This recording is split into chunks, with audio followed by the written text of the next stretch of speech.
this episode of Therapy Bites Art Lab.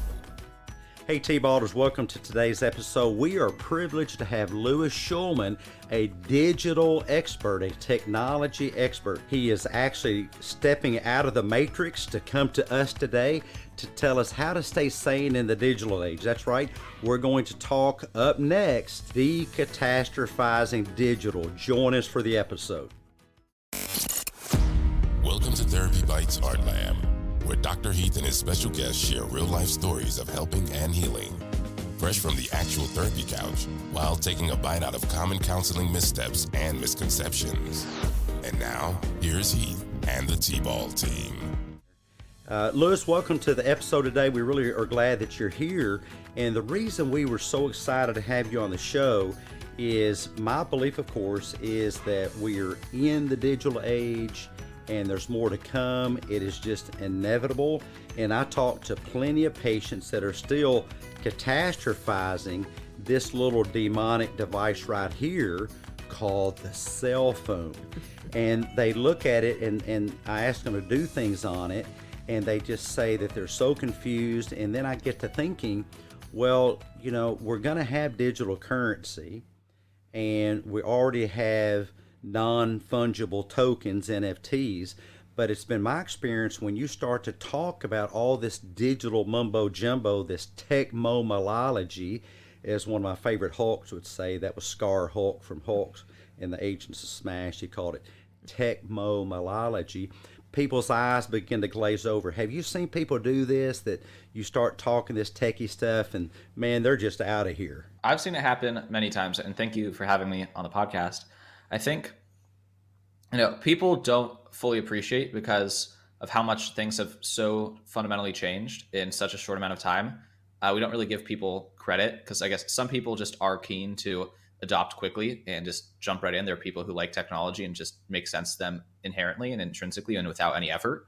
And they don't do a good job of empathizing with other people who are like, no, this is genuinely a radical transformation in almost every aspect of your life, especially people, and a lot of it depends on, generationally in terms of when you were born and at what point in your life things shifted quickly. Like, are you someone who has a very strong sense of before and after versus someone who your entire life, right? There's a term in kind of technology circles, the idea of like a digital native. And I think like one of the key kind of signals of whether or not someone's a digital native is if when you ask them to like write down a note somewhere, do they have a piece of paper in front of them or do they pull out like a keyboard and something like that? Like what is more comfortable for them to express their thoughts, to like think creatively? Do you think screens first or do you think like physical pen and paper world first? And so I've seen it happen a bunch of times. I've really professionally been interested in cryptocurrency as my main initial professional focus coming out of school. And that one's very much on the frontier relative to things like, texting and FaceTime, especially during the pandemic. Those were kind of forced into acceptance to like understand just basic, how to interact with a device effectively in the sense of communicating with other people and answering phone calls and doing basic things. But I've been trying to, pursue a lot of my career on the frontier in terms of like the things that are not working well quite yet and are most difficult to explain and are not immediately obvious to everyone why they're important and necessary to know about. And that's when you really see people kind of detach and, to use your word, catastrophize, because they don't understand. Well, I mean, there's lots of psychological reasons that I'm sure you understand better than I do why they have those reactions. But one, if they don't understand how this is useful to them, they're just going to disengage because it's confusing and like, why expend the effort to understand something confusing? And then of course, there's also the worry that, this is a threat to their way of life. If there's something they don't feel that they have the capacity to understand, or they feel that it's impossible to understand, then there's going to be some sort of fear that sets in. That's like, I'm not going to ever be able to understand this. I'm going to get left behind. So then kind of the negative spiral and goes from there. And nothing really positive comes from that unless you have someone to help hold their hand and take them to the other side at their pace. Yeah, and I think that you hit on it there. People do, that's at the very crux of the issue, is that people create a pattern psychologically, and we get used to that pattern the same way that we get used to the pattern of our living room furniture. And then all of a sudden, part of the living room furniture is some robot from the Will Smith movie I, Robot in the corner, then we're going to perceive that as a threat. And people do perceive increasing technology as a threat, and we're seeing it more in the mental health field, that it is becoming a mental health issue. And of course, there's lots of some of my favorite conspiracies around that digital is just the government coming to take over your life, and that cryptocurrency is another way for the government to track you, and that, of course, the birds aren't real because they're digital. And I'm not making it up, folks. You can Google it. The birds aren't real. And I think, Lewis, you pointed out in our pre-episode talk that it's really the pigeons responsible. What was it you were saying about the pigeons sitting on Highline wires? Exactly. I'm not thoroughly informed on the birds aren't real conspiracy theory, though. I do find some amusement in it. But the thinking being is that, you see pigeons, if they're not real, then they still most likely operate according to some of our like understood logics of like electronics and physics and stuff. So they're going to need to like recharge if they're going to fly around and capture video or do whatever that they're doing. And so if a pigeon's going to be able to do its job as a surveillance vessel, it's going to have to be able to recharge on the power lines. But that's kind of the extent of my knowledge on that theory. I love that stuff. And my point there is that type of thinking becomes a slippery slope, because when you start seeing technology as something that controls you instead of you having power to control technology, then all of a sudden you just go off the deep end. And you get into these conspiracies like government tracking, and there's just some big conspiracy behind it all, when really technology is just a tool. I mean, this phone, it's a tool. It's really no different. And Lewis, this is before your time, but phones like this used to have a curly-Q cord that was a half a mile long, and it was hooked to some wall in the kitchen, as mine was. But then you could drag the cord all through the house and have some privacy, and that was high tech at my time. But when people have new things come into that pattern of living, the first thing psychologically the human brain does is it looks at it as yet another potential threat, which is why you're on the call today, is to help our listeners decatastrophize that and see that no, you can make it a threat in your life, or you can educate yourself and you can exercise some control over the technology instead of thinking that technology is going to control you. Do you think there's a danger in people letting technology take up too much space in their life? I think absolutely. I think one really interesting way, and this is kind of one of the first points I was trying to make, is that the extent of the change in just how we interact with so many components of the world is like paradigm level different. Like things, the Swiss Army knife was kind of the epitome of like the multi-purpose thing. Like you hold this one thing in your hand and it's realistically like 20 things. Like you're holding it for 20 purposes. Pretty much everything else was really just like one thing, right? Like the radio, and this is if we get into like think in terms of broader human history. It's only really with the invention of like the radio and with the television that one medium can be so unpredictable, if that makes sense. Like one physical object can be so unpredictable and represent so many different things that can come from it. And so your phone, the phone's not even the right word for it, because if you look at the percentage of what people do with the device in their hand, with the glass brick, I'd say for most people, this is a complete guess, but maybe for me, less than 10% of the time with device in hand is to actually make phone calls or engage in any form of communication. Oh, right. Sure. It's also my workout. It's also my workout journal. It's also my food log. It's also my camera. It's also my memories. Right. I mean, to assign so much purpose to a single brick and makes it really confusing how to like categorize it and classify it. And there's a better word for this psychologically, but compartmentalize. Right. It's very difficult to compartmentalize, because there are some people who, on their glass brick, all it is just texting and phone calls. And so really it's no different for them than like a Nokia would have been 15 years ago. And it's not imposing these distractions, and it's not disruptful to their life. It's just not, there's no reason for that to take you off course. But if you do let this, the phone get other apps on it, if you get social media apps and you get these other apps, they're kind of, engineered with human behavior in mind and understanding of the human brain that's really, really sophisticated to try to make you fall into these patterns of use case and these durations of use that might be counterproductive.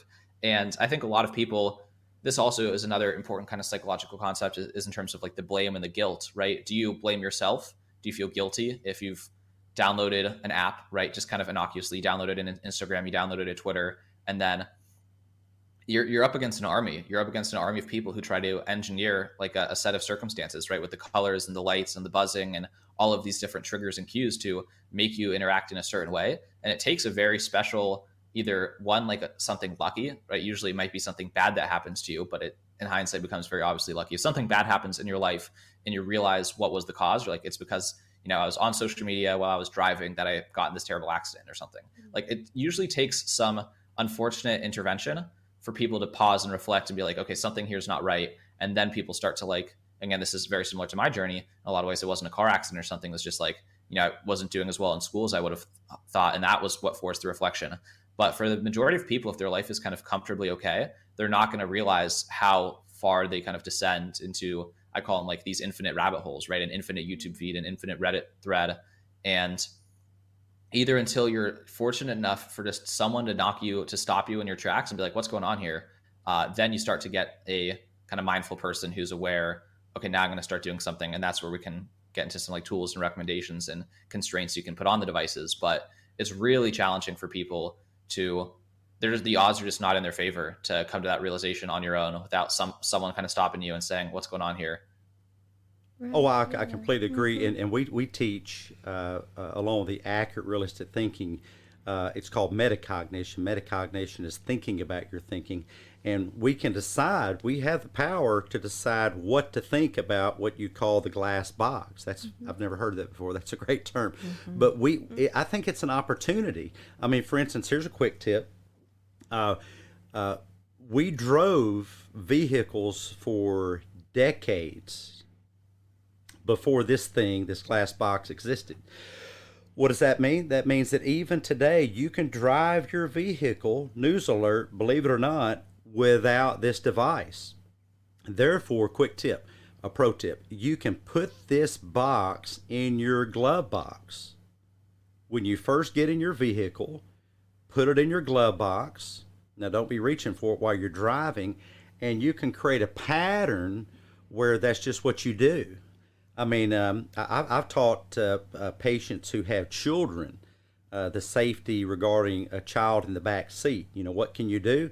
This is a little bit off topic, but you can take off your right shoe or your left shoe. Maybe your left shoe is best, since you're using your right foot for your gas pedal. You can put your left shoe in the back seat.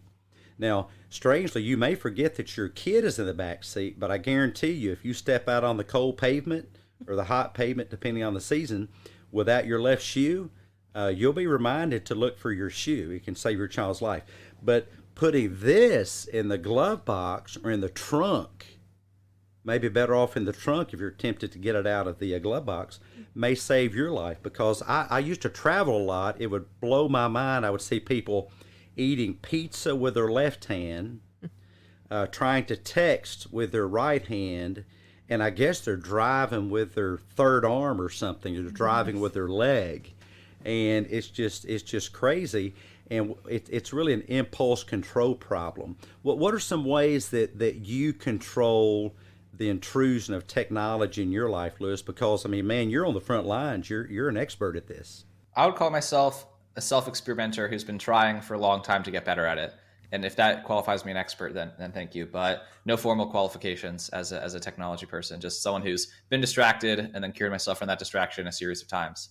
I would say it's really context specific. So every person has different, I think first of all, a metacognition, right, of the study or the principle or the kind of arsenal of approaches of habit design in general. I think it's extremely helpful for anyone to kind of brief themselves on that intellectually, whether that's reading a book like, Atomic Habits by James Clear, or a few years before that came out. And one of the first books I had read on the subject was The Power of Habit by Charles Duhigg. Like that book, you need a framework. It's very difficult to change a habit if you don't actually know how to change a habit, and like have some briefing in terms of what's effective and what's not going to be effective.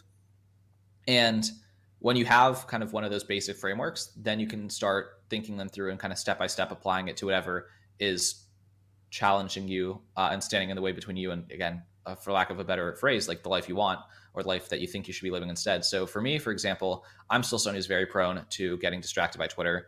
Twitter has, this is again a question we were discussing, possibly talking about on air, right? Like pros and cons of technology. Twitter has, it is always the first place where interesting things are being discussed. It is always the first place. You can be like 2 to 3 weeks ahead of the curve on pretty much anything by going on Twitter. Like even if it's just memes, like memes are on Twitter first and everything finds their way to the other platforms. Facebook's like 3 years behind.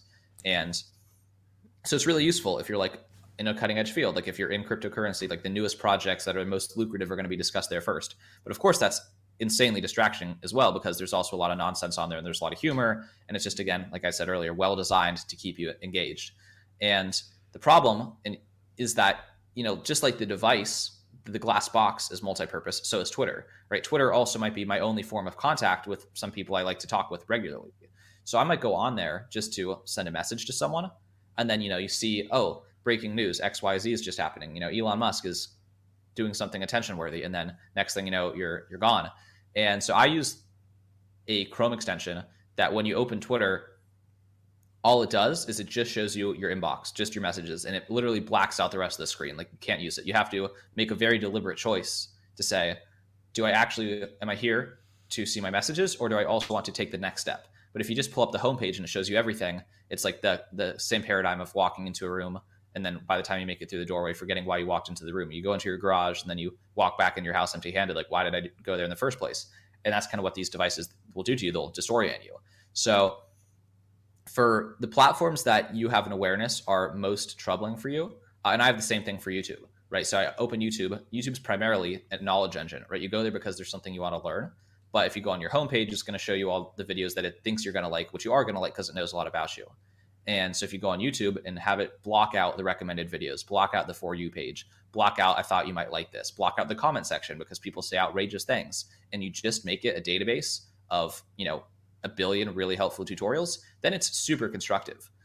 So I would say it's about thinking through, and those are just 2 micro examples, but for the device itself, you can get back into the physical world, right? Like a lot of people lose a lot of life by using their phones in their beds and taking them to bed with them and kind of just scrolling until you fall asleep. Like I think it's a non-negotiable to sleep with your phone outside of arm's reach if you're, in a position where you're fortunate enough to do that. And meaning like you're not like on call for something where you actually do need to let it wake you up. But basic things like designing your environment around making it very difficult to do the wrong behavior is the high level takeaway. That's amazing. And we also talk about what we call that a sleep hygiene. Mm-hmm. If you look at the sky's blue. Electronic devices emit the type of light that actually activates wakefulness neurons. If you're trying to go to sleep, one of the worst things you can do is transmit through to the retina, through the pupil, light that actually activates wakefulness. And that's great advice, Lewis, is to put it out of arm's reach. We tell people have a strict no screens approach at least 45 to 60 minutes before bedtime, and that's just good sleep hygiene.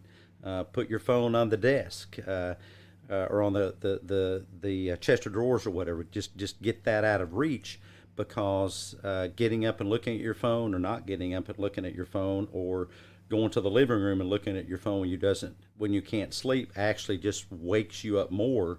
And it's very ironic that people spend a lot of time doing that. We have in our studio, of course, my colleagues here, and we'd like to hear some questions from them. What do you guys think about the discussion so far? Absolutely, and it kind of brings up the whole concept of productivity. So we've kind of talked about how, it affects our productivity, how it can have a negative impact on productivity. But Lewis, how have you noticed that the rise of technology has actually improved productivity? And this is something that we could have done at any point in this conversation, but defining technology is important. I'm going to kind of use it in the abstract based on what I think people mean. I think, the technology has proliferated a lot of new abilities, right?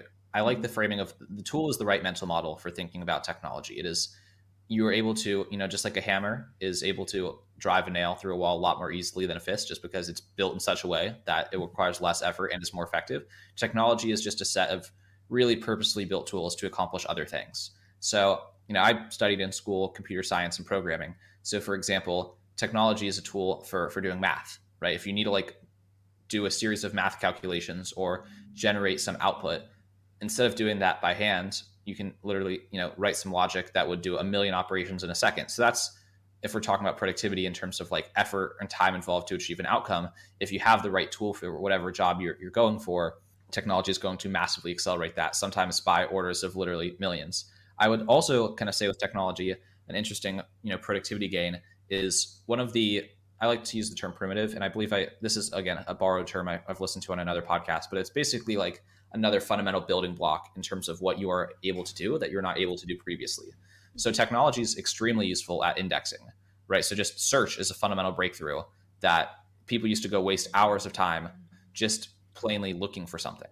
And technology's like eliminated that from the process. So there's a lot of things that technology's automated, made obsolete the necessary steps in doing something, so you can actually focus on the creative work, right? Because even if you're like a researcher, if you're a high level academic, it's not really a productive use of your time to walk to a library, scour the shelves, flip through a bunch of things. Like that's just when that's no longer necessary. You can just spend, instead of 2 hours and 30 minutes of researching and 30 minutes of just trying to find a resource, right now it's 3 hours of that. And I think that's compounded. And I also think in terms of collaboration, right, there's fewer delays in collaboration. So if you have two experts in a field and they no longer have to take like a 6-hour flight to meet each other, they can now just collaborate instantaneously all day, every day, then that's also a massive unlock in terms of just reduced wasted effort.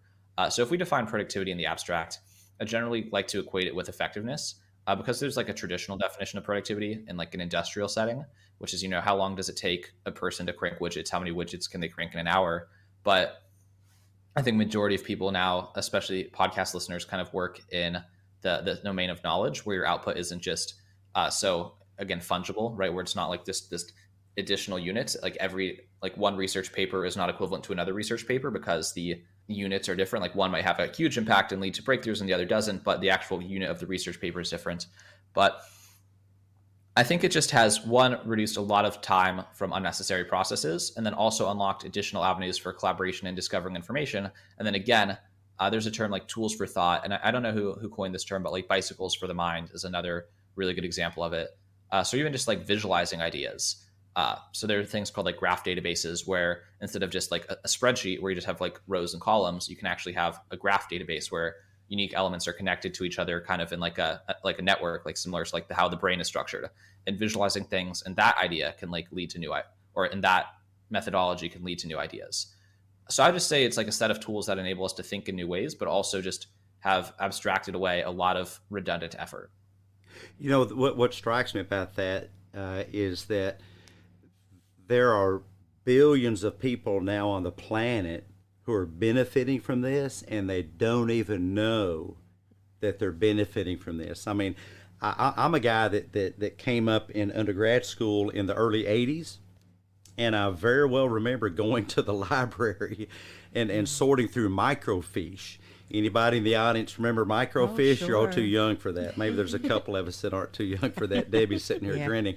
But maybe, Lewis, you're too young for that. Yeah, but yeah, I mean, it was kind of cool. But I can imagine doing that again, sorting through all that when you can just type something in a search bar.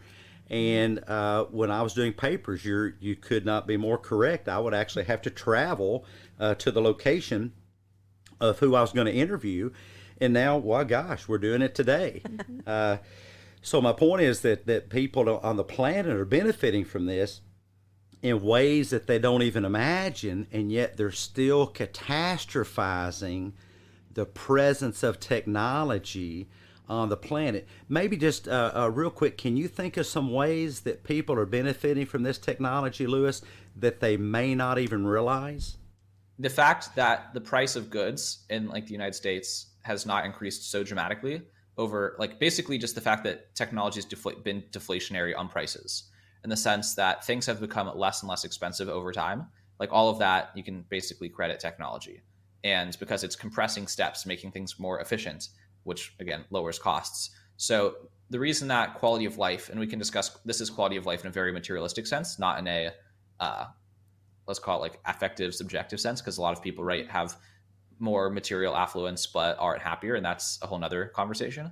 But in terms of just, the number of people who have televisions in their home, if we assume televisions are a good thing, right, that's gone from small penetration to almost ubiquitous penetration because of technology enabling manufacturing processes to be more efficient and distribution to be more efficient, and that's another thing. So a lot of this is where like conveniences, like Amazon Prime. Again, that's people don't appreciate how profound and how innumerable the ways in which our lives have changed in terms of speed and convenience, and all of those are due to technology. Like for Amazon Prime to exist and exist profitably, to be able to deliver virtually anything to anyone anywhere within 2 days is such a complicated undertaking that could not happen on the scale that it happens if it was just humans with pens and paper and filing cabinets and slide rules and abacuses. Like it's just literally impossible. You have to have like a tremendous warehouse, which again requires technology to even construct and then to manage and to operate all the people and to reach the amount of people. It's the complexity of the systems that keep the world running, how we see it run and appreciate and take for granted, is so monumentally involved that it's just like everything that's convenient and inexpensive. And when I say inexpensive, I just mean like affordable. Like it's the fact that you can afford it at all for the vast majority of people is only because technology has simplified and expanded the scope of what can be done with less effort. But the argument on the other side, though, Lewis, I've heard is that doesn't it put us more at risk? Doesn't it make us more vulnerable? Because if that goes away, what do? We can't get our box of Amazon supplements or goodies or Funyuns or whatever, and we sit around and starve to death because we've had a blackout or some type of technological attack. I mean, based on what you know, how much risk do you think that we really are at? So I'm certainly not a cybersecurity expert. I would say that, I've only been focusing on the positives. I think that's been a little bit of the questioning, but I don't think people are wrong for also pointing out that some of these things are less resilient because the points of failure are, again, fewer people understand how to mend the points of failure. If it takes an expert to build the system, it might take an expert to repair the system. And what happens if the expert leaves? And so I don't think it's a bad idea to be personally prepared for some level of like resiliency. Yeah, I mean, sometimes there are delays and some things get canceled and things will break. I think the majority of massive scale technology, when I say massive scale, I mean like things like Google and things like Amazon, things like Facebook are pretty robust in the sense of we actually do understand how those things work quite well. It's the things on the frontier that still are only slightly functional or work 85% of the time. And that's why they're not fully mainstream yet. Because if they didn't, only the kind of early adopters who are so, I guess for lack of a better word, nerdy about what the use cases are to be able to bear the fact that it doesn't work 15% of the time. But everything mainstream for the most part works and has worked for a long time. But no, I don't think if someone here is like a prepper, right? A prepper, someone who's just convinced that the world's going to end and wants to have I don't think it's a good idea to only have 1 day's worth of food in your house, right? I think that's just a case. I wouldn't want to rely on 2-day delivery for what I need to live or for my medicine to arrive if I have some critical condition. I would like to have some surplus. I think that's a rational perspective. I think there's obviously limits to how much is necessary, but no, it's definitely I would say a wise way to live to assume things are going to go wrong periodically. I guess the new saying might be, instead of not putting all your eggs in one basket, don't put all your eggs in one Amazon box, have other boxes. We've talked about getting things, using things, technology benefiting us, but the next part of the show, I'd like to talk about what do we need to know about paying for things, because more and more you're seeing cash, actual paper money, and certainly metal money, coins, disappear. And then you had checks, and now you're seeing checks disappear. I don't remember the last time I wrote a check. And then it was credit cards, and now you're seeing credit cards disappear. And you have Apple Pay and what's it called? Zelle or some of the other payment methods. Venmo. PayPal. Yeah. Venmo, that's what I was thinking of. What do you think that the newbie, that the non-native tech person needs to know about crypto and NFTs? You can just jump in anywhere. Individual psychological concepts are very different animals from one another. And while they are often readily observable in the wild, the Therapy Bites Art Lab Zoo affords us a unique opportunity to study them in a safe and controlled environment. Welcome to the Therapy Bites Art Lab Creature Feature. Oh, good heavens!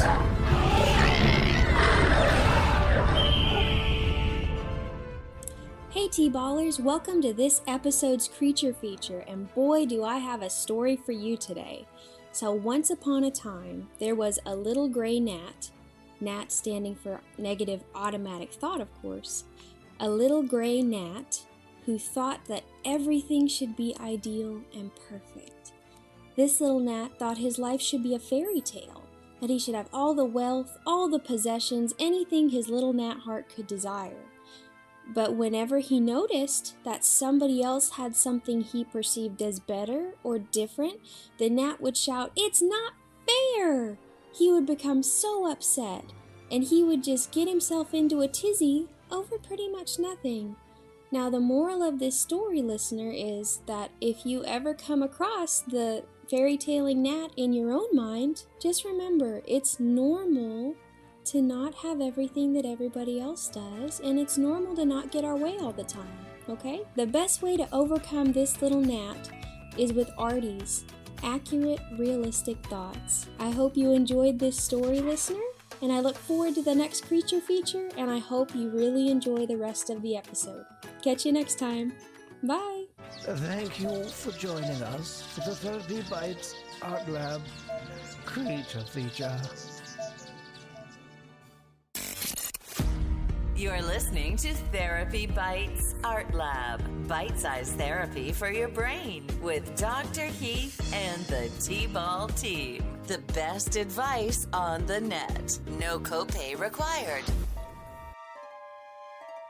You're slipping beneath the cushions of your bobble-headed psychotherapist's couch, leaving behind empty, echoing, cushy, comforting, pseudo-psychological claptrap. Moving into a deeper dimension of your own mind, where distorted thinking, hurting, hopelessness, and regret evaporate into clarity, healing, renewed hope, and newfound resilience. That's the podcast sign up ahead. Your next stop, Therapy Bites Psych Secrets. Hey T-Ballers, welcome to this episode's Psych Secrets. You know, our brains are always trying to protect us. They're there to point out, hey, this might be a danger, that might be a danger, this thing in the floor might be a danger, that thing flying over your head might be a danger, this person might be a danger. But our brains rely on a different mechanism to make that determination. Just because your brain throws up an alert does not mean that you are in danger. It takes your executive functioning system, part of which is right below your hairline there, DLPFC, dorsal lateral prefrontal cortex.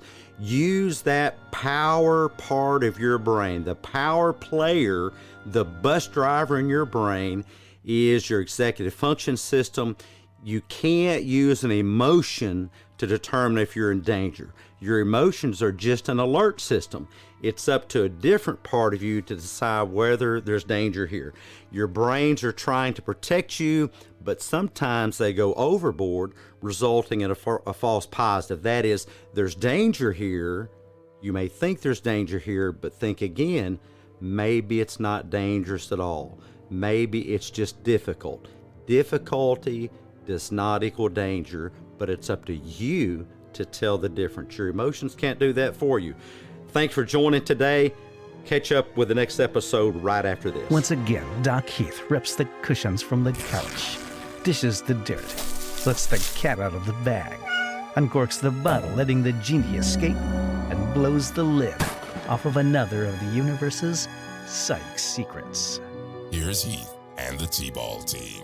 So I think I don't think anyone needs to know anything about NFTs quite yet. Maybe that's going to upset a few people. I think NFTs are very interesting and are going to find their use case. But the way I contextualize blockchain technologies for most people, and the blockchain is the innovation. So just we're gonna do like the nutshell history of Bitcoin from someone who's not, of course, a Bitcoin historian. But the way I like to frame this to people is that for a long time, people have wanted to create a decentralized money, meaning a currency that was not controlled or regulated by any government entity. And to do that is really difficult because how do you have this online balance of accounts and who has what money without a central person controlling it? Because if no one controls it, then no one controls it.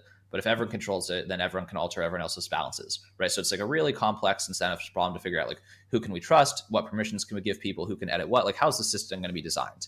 And so people have been working on that for decades. And it's really only in 2008, 2009 when Bitcoin was introduced that the idea of the blockchain was introduced as this solution to the problem, right? There's a series of technical and economic kind of game theory incentive problems that were resolved by the dynamics of the blockchain and how Bitcoin mining works. And Bitcoin was kind of introduced. So the primary desire was to create this global, decentralized, kind of autonomous monetary system. And blockchain was the tool that was invented to make that possible. And so that's like the high level, my understanding of that piece of the story. NFTs and Web3 and Ethereum, if you will, all of those kind of concepts are subsequent people basically saying, okay, this blockchain thing was invented. It's really interesting. What else can we do with it? And so the analogy would be, the internet was invented so that all these different kind of disparate research centers could communicate with each other. And that created the internet. And then basically everything we've seen from like the 90s till now is, okay, now we have this thing called the internet. What else can we do with it? Oh, we can have social networks. Oh, we can share video. Oh, we can order food to our houses with an app, right? So I think that, and it took about 20 years for like those more fringe use cases of the internet, like the Ubers and the social medias to actually become mainstream. Whereas the first couple use cases were just communication and like static websites. So I think Bitcoin is going, so that's not totally answering the question about like, what do people need to know about Bitcoin? But that's why I think that NFTs, Ethereum are in the camp of like use cases of the blockchain that might work out, but we're not quite sure yet. Whereas that's some context I think is really helpful for people to appreciate what's more important, at least in my opinion. And how does that help us? I mean, people listening, I think I can probably hear them already squeaking in their seat, if not running away in terror. But how can Bitcoin or some type of cryptocurrency help us and not just worsen the whole intrusion of technology into our life? I mean, why would we even need it? So Bitcoin comes from a lot of ideological camps. There's a lot of different ideologies and types of people who find Bitcoin appealing to them. I think one of the easiest use cases to understand and appreciate is actually not of the average person in the United States. I think it's more of someone in another country. So in the United States, for example, we've had, for the most part, financial stability. Again, if we compare ourselves to some other countries that have been less fortunate. And so if you're living in another country and you want to, again, flee that country with your wealth, and your wealth is stored digitally with that country in like a bank account, and the government can just decide that like you can't leave with your money.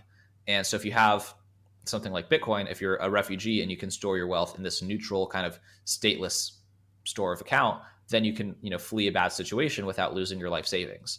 And so that's like a very easy to understand use case that people in the United States don't necessarily appreciate because we have kind of a belief in the stability of our institutions. But in places where that's not the case, it's pretty obvious why that might be useful.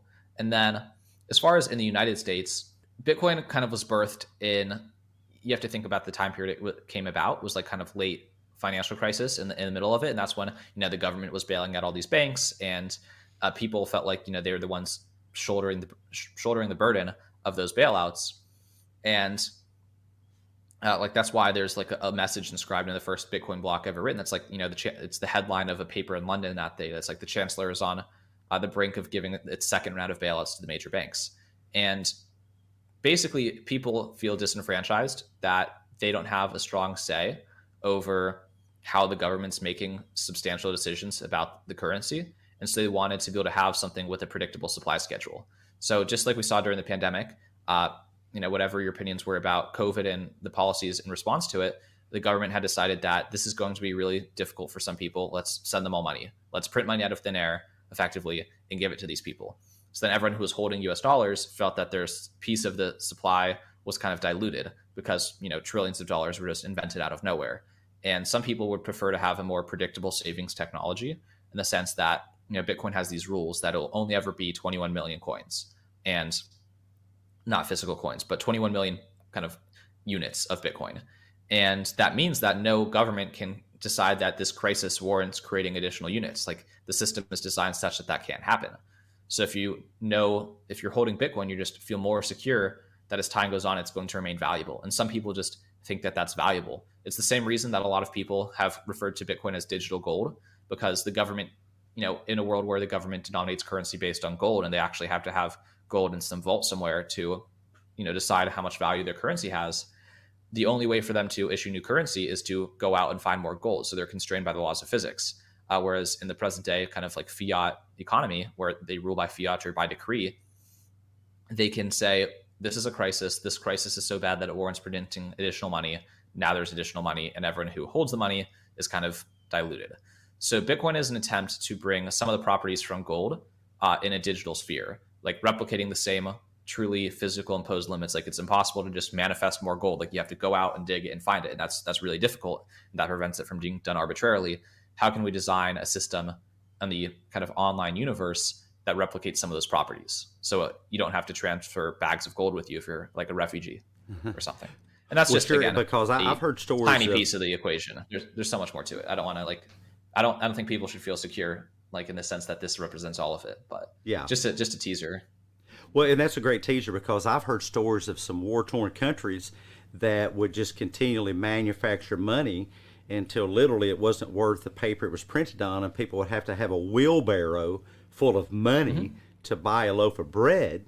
And also, well, I mean, it's coming up Christmas. You can watch a TV show, a movie, one of my favorites, It's a Wonderful Life, where there's actually a run on the bank, people wanting their money out of the bank. And of course, that's drawn from Depression era after the 1920s Wall Street crash, where banks could actually keep your money and control how much of your own money was released. And I've actually given my money to companies, and they've put a hold on the money and not given me my money back, even though I got no product. They would hold the money for 10, 12, 15 days, because in doing so, they can make money and interest off of my money and other people's money that they're holding. And I think Bitcoin or cryptocurrency kind of short circuits that, because they don't control the funds. The funds are ultimately, as far as I know about it, controllable by the person that owns the Bitcoin. Would you say that's the purpose of decentralization? Is it takes the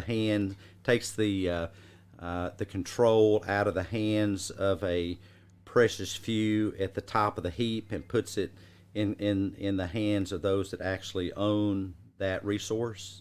Yes, the aspiration is for self-sovereignty is kind of the key word, and the aspiration is for minimizing the amount of control, the disproportionate control that a small number of people can have on the whole system.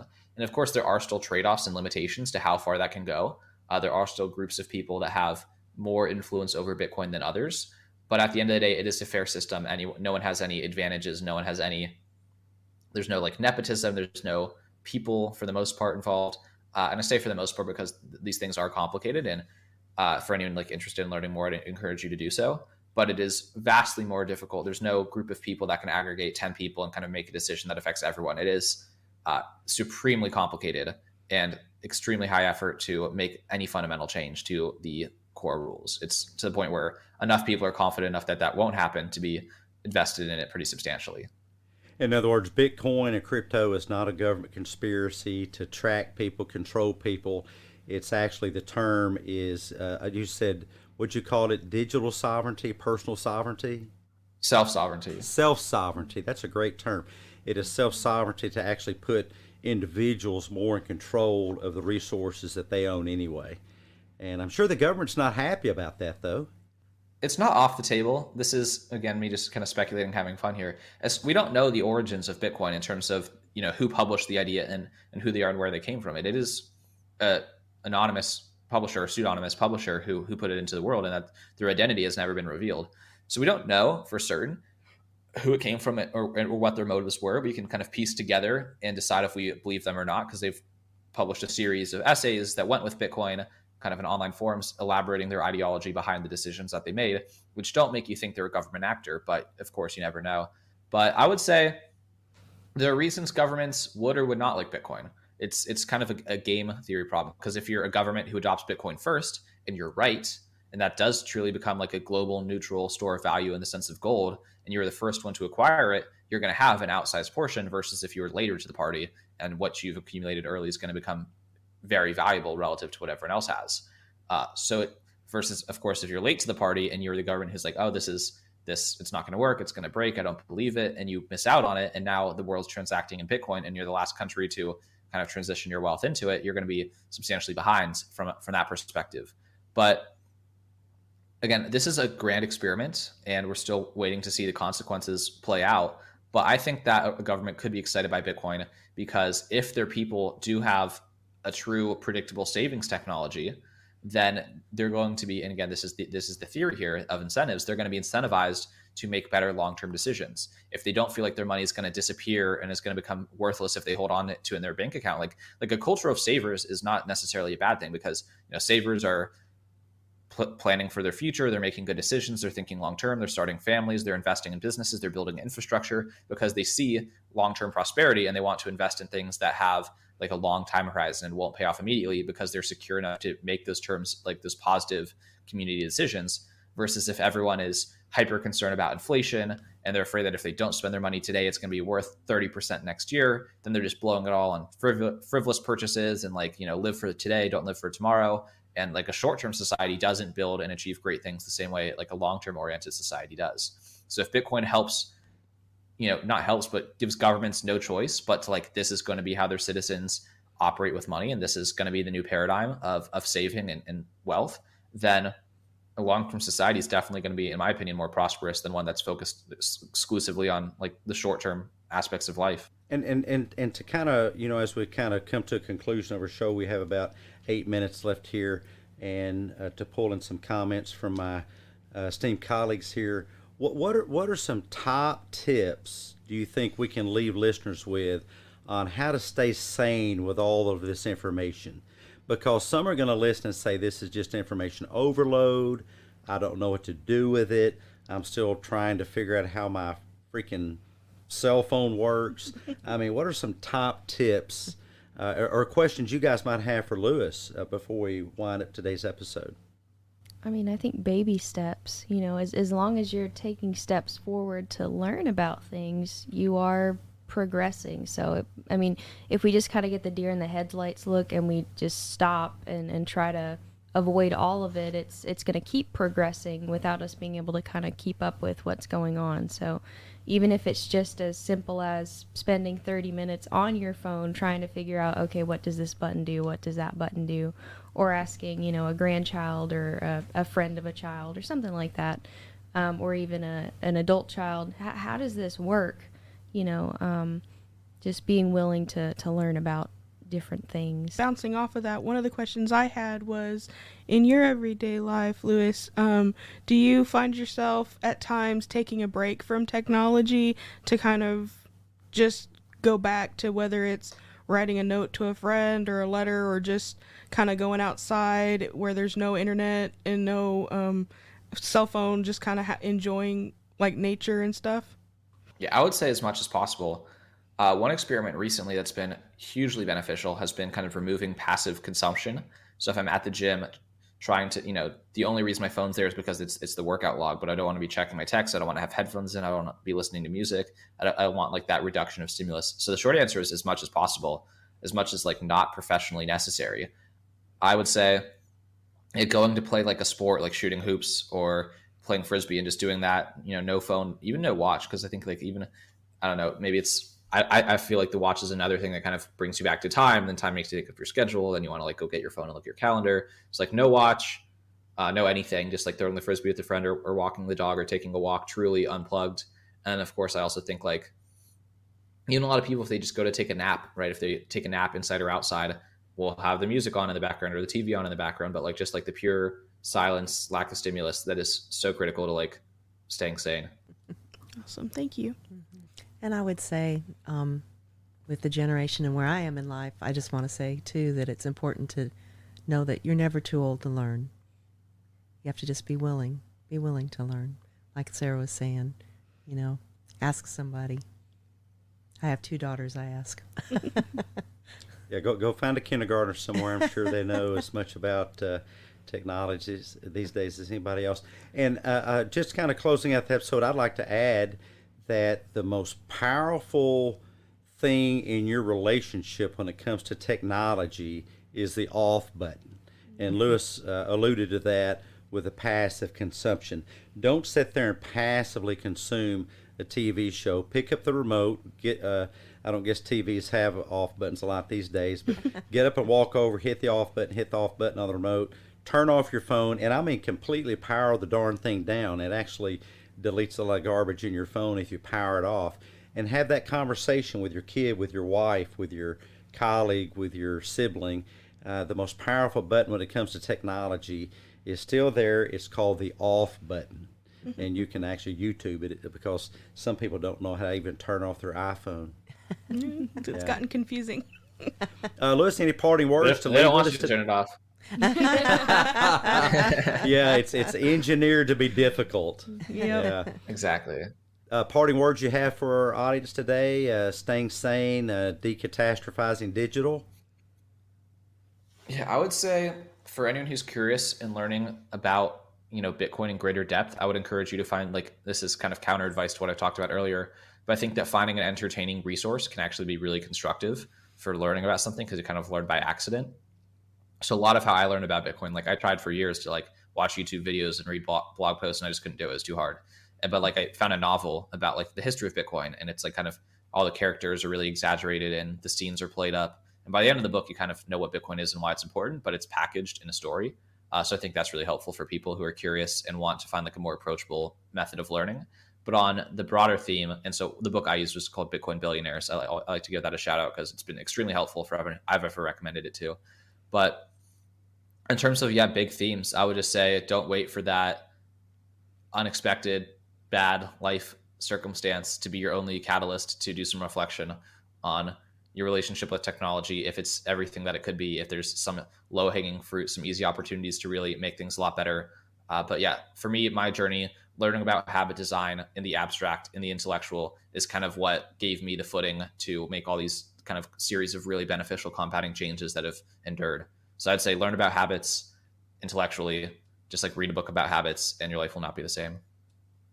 Amazing advice. As we leave you for our episode today, guys, find your technology's off button and use it frequently. Turn the darn stuff off. Spend real life with real people. Join us next time. Thank you, Lewis. We really appreciate your words of wisdom. Thank you, everybody, for joining us, and we'll see you next time. Bye-bye now. Bye, guys. Thanks, Lewis. Hey, T-Ballers. Thanks so much for being with us today. If we brought value to your day, show us some love by leaving your positive feedback and inviting some friends to listen in and join the TBAL Team. Next time on Therapy Bites Art Lab. Hey guys, today in the Art Lab we are hosting a very special guest. He is #1 international bestseller of 8 books. He is a top 10 iTunes podcast host, and he's also very interestingly known as the Millionaire Maker, and he's helped over 80 people add 6 to 9 figures to their income.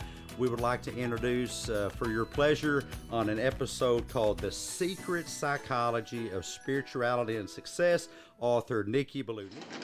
Government legal gobbledygook.